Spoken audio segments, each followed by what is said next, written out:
Well, hey there, YouTube. Welcome back to the playground. Glad you could stop by.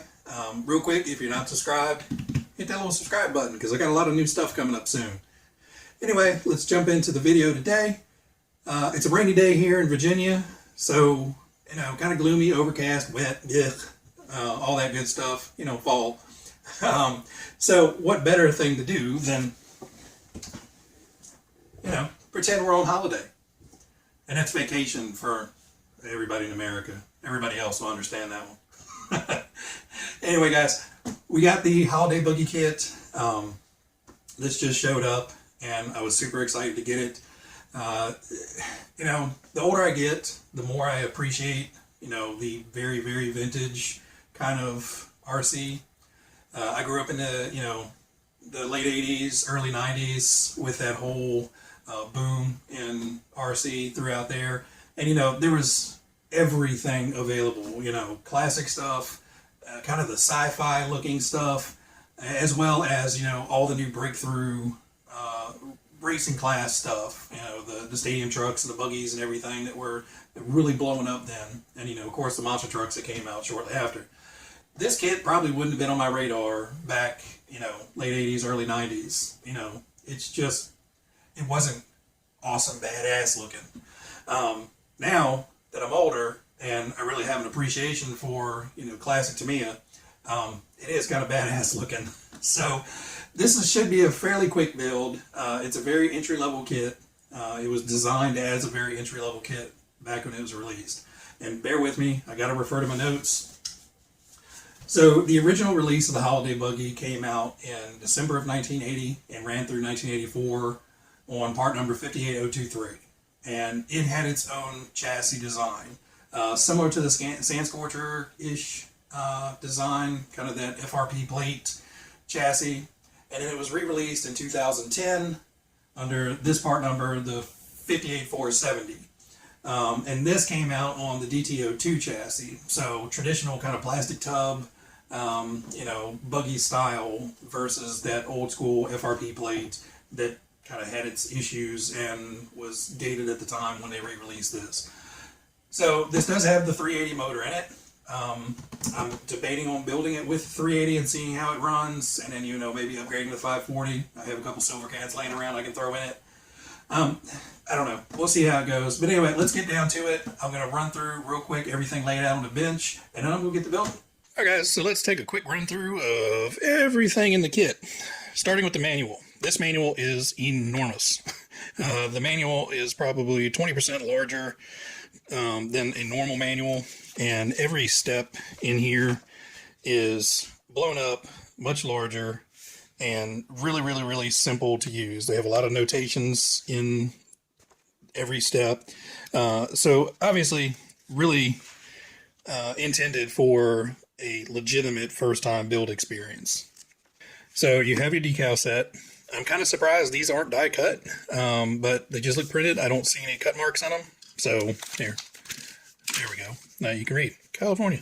Anyway, you will have to cut these out. No big deal. You can use scissors or X-Acto knife, whatever. No big deal cutting the decals out. You get the TBLE02, so the old style all-in-one speed control. Great little speed control and plenty for this. You get your 380 motor with the pressed-on pinion. Still not 100% sure if we're going with this or not. Probably build it with this and then maybe change it out. Not sure. You have identical parts trees for the suspension arms. So you get basically a left upper lower, right upper lower, left and right upper lower. Your gearbox halves and the cover. Then you have your really nicely cast blue plastic body. You've got your black plastic tub. These are the flexible parts tree. So you have your bumper, battery strap, and then all your body mounts and stuff on here. This plastic on here is the more durable type plastic.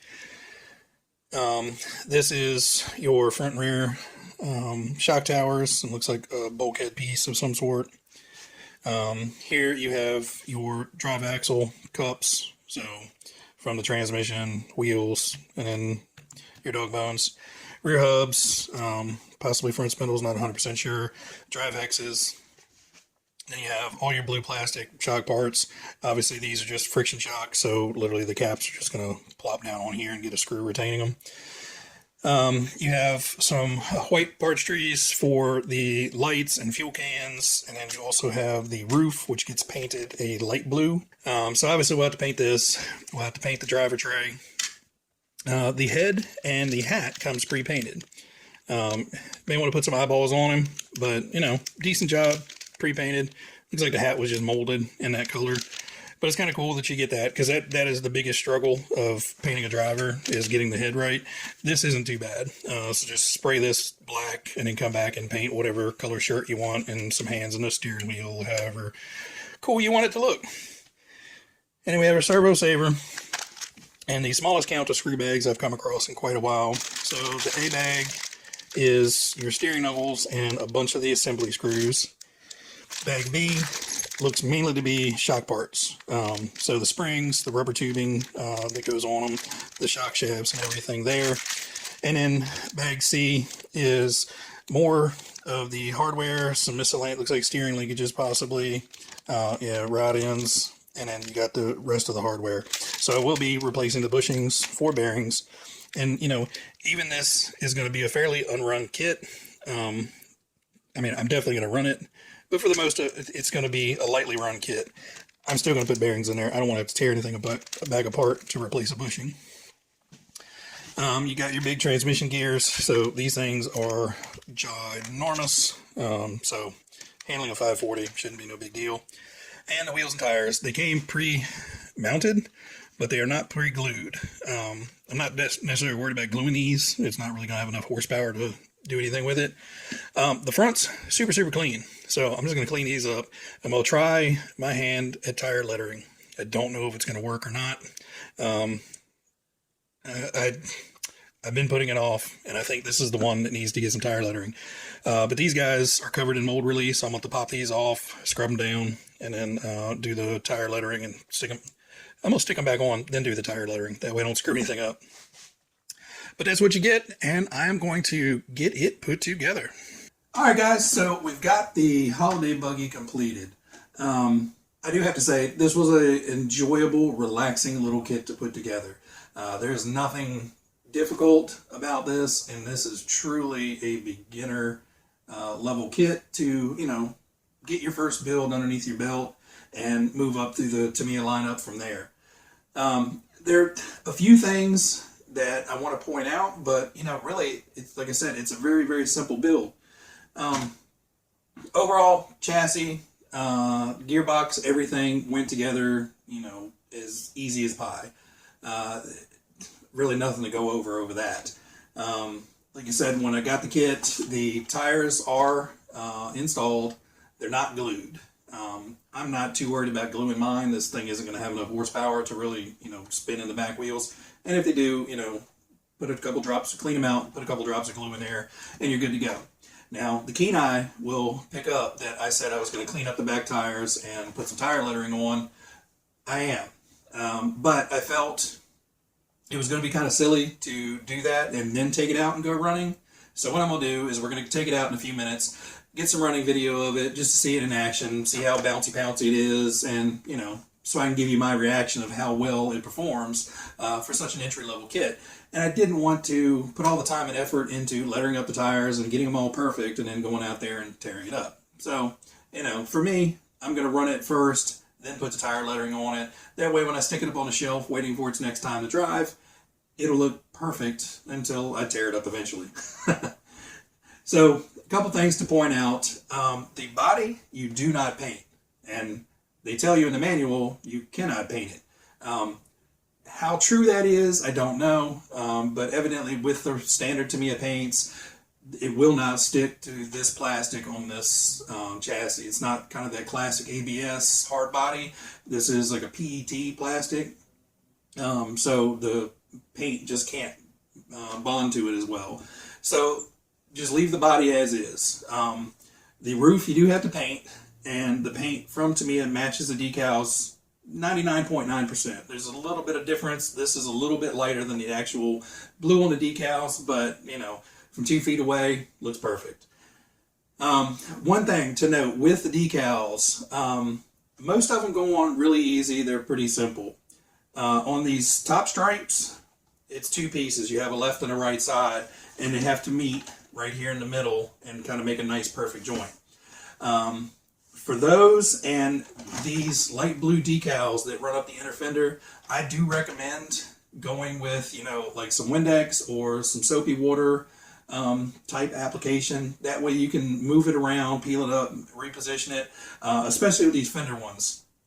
Getting those decals down into that tight little recess and getting them lined up and not having it stick to everything else at the same time could prove to be a little challenging. So I just used a little bit of Windex, you know, just missed a little bit on, and it gives you just enough, you know, slide and movement, and you know, it makes it easy to peel up.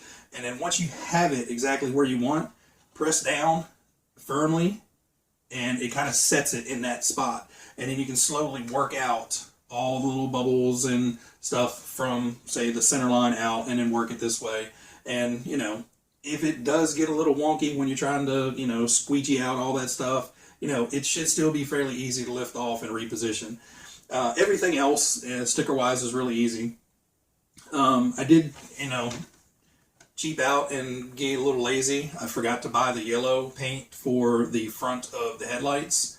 So these come all cast in white, and you spray paint the black, flat black on the back sides. And then on the front, these you leave white. These, they ask you to paint the yellow to match the yellow of the sticker. It looks great to me. I forgot to buy the bottle of yellow paint at the hobby shop, and I was not making a special trip back out for it. So, you know, it's a two-tone light cover on the front. It is what it is. The driver guy, I'll get some up-close pictures of the whole thing here in a minute. The driver guy, this whole chassis interior, you spray paint flat black first, and then you just come back and basically paint the arms and the shirt.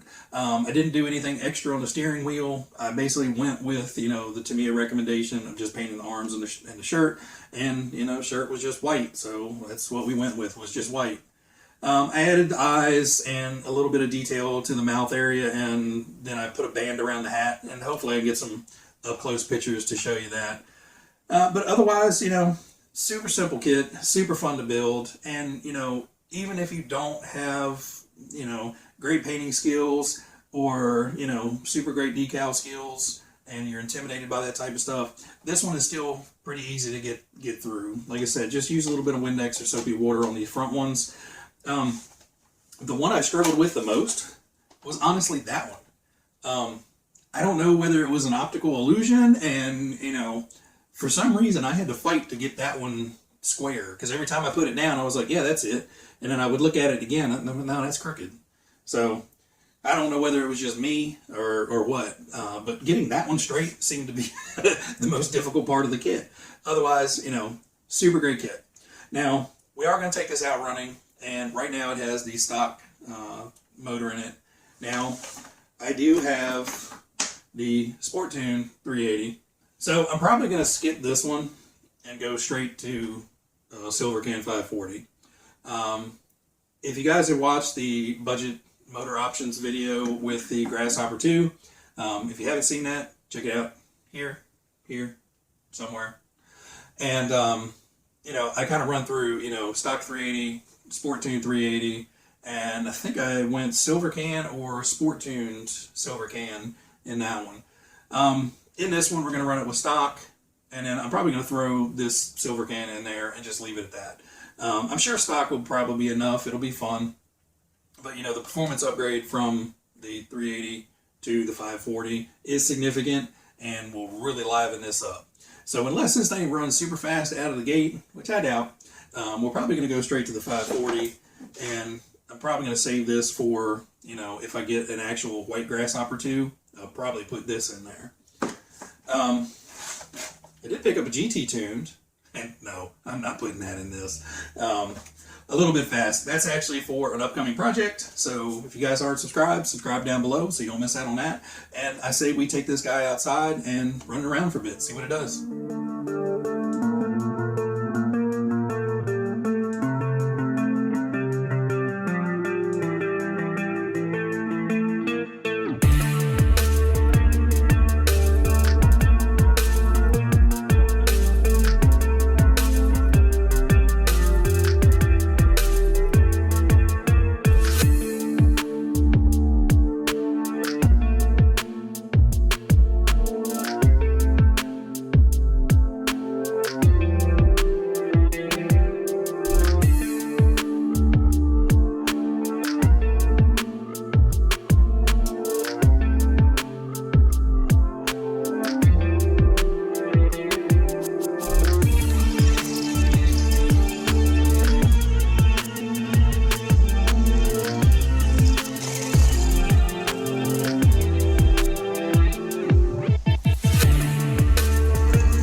Alright guys, so I want to jump in here real quick to explain something.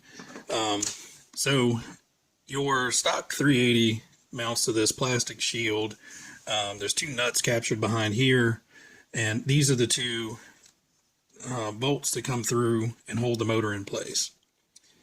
So I could put, the Sportune 380 in here, but I know I'm not going to be satisfied with that. So I wanted to put the 540 in. So the problem is it needs a 17-tooth, 32-pitch gear.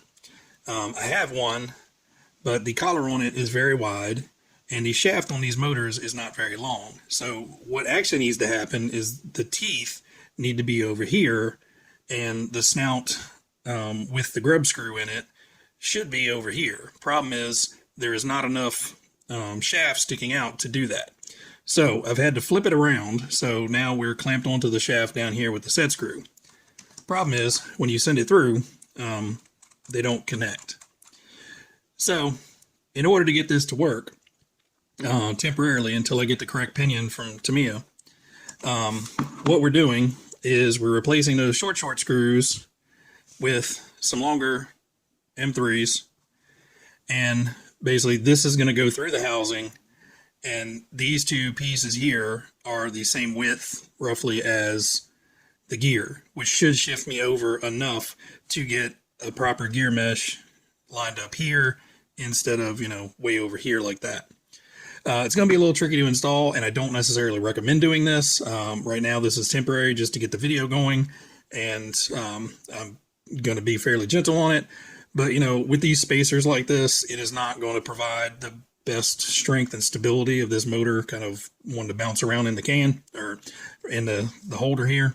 So I may try to stick a small piece of foam or something down here, just so, you know, it's constantly supported and it's not solely relying on just these bolts here. So I just wanted to point that out of, you know, I kind of had to make this work temporarily just because I don't have the Tamiya pinion. This is just another pinion I had on hand, and, you know, it's only 17 tooth I got. So we're making it work.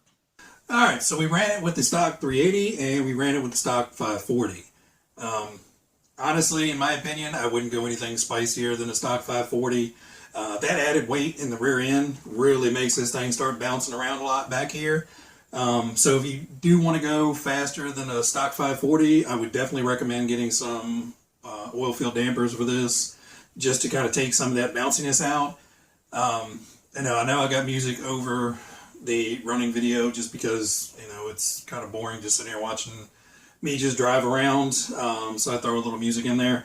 But anyway, even though you can probably hear it a little bit in the video, on the stock 380, you know, it sounded buttery smooth, and you just kind of had that constant motor whine, or the gear mesh whine. Once we bumped it up to the 540, you can start hearing that wow, wow, wow, wow, wow, wow noise. And I don't know, patented noise right there, the wow, wow. But, you know, you could hear that thing was, you know, bounce up, unload, land, bounce up, and, you know, over and over again. And that's what's going to beat up your drive line. So, you know, that constant, you know, power, no power, power, no power is what's going to shock everything in there and damage all those gears. I think the drivetrain can definitely take a stronger, faster motor, but not when it's going to be, you know, bouncing around as much as it does in the stock form. Stock form, you know, the standard silver can 380 perform fine.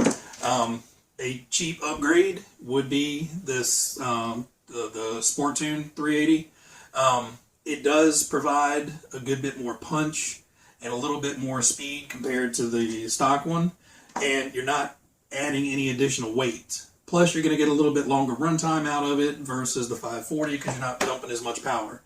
But, you know, you have options. You can run it stock. You know, it was plenty fun stock. You know, a flat dirt ball field or something like that would probably be a little bit better than the taller grass like I was running it through. But, you know, it's a Tamiya. It's got its own personality. It's got its own little things that are fun about it. And, you know, I'm really happy to add this to my collection, and shout out to RC Elf who supplied this to me for free for the build and for my collection. So shout out to RC Elf, you're an awesome dude. I appreciate all the help you're giving to the channel. You know, I can't thank you enough. So guys, that's going to wrap up kind of the build and overview of the Tamiya Holiday Buggy. I hope you guys liked it. If you did, hit that like button down there. I have, you know, a couple more kits that are getting ready to be built. So hit that subscribe button if you're not subscribed so you don't miss out on those. And if you guys have any questions or comments, leave them down below. I'd be more than happy to talk to you guys. Anyway, as always, everybody out there, be happy, be healthy, be safe, and I'll catch you guys next time. Bye. But anyway, guys, you know, that's going to wrap it up for this build. I hope you guys enjoyed the video. If you did, throw a like down in the throw a like in the comments. Throw a comment in the likes.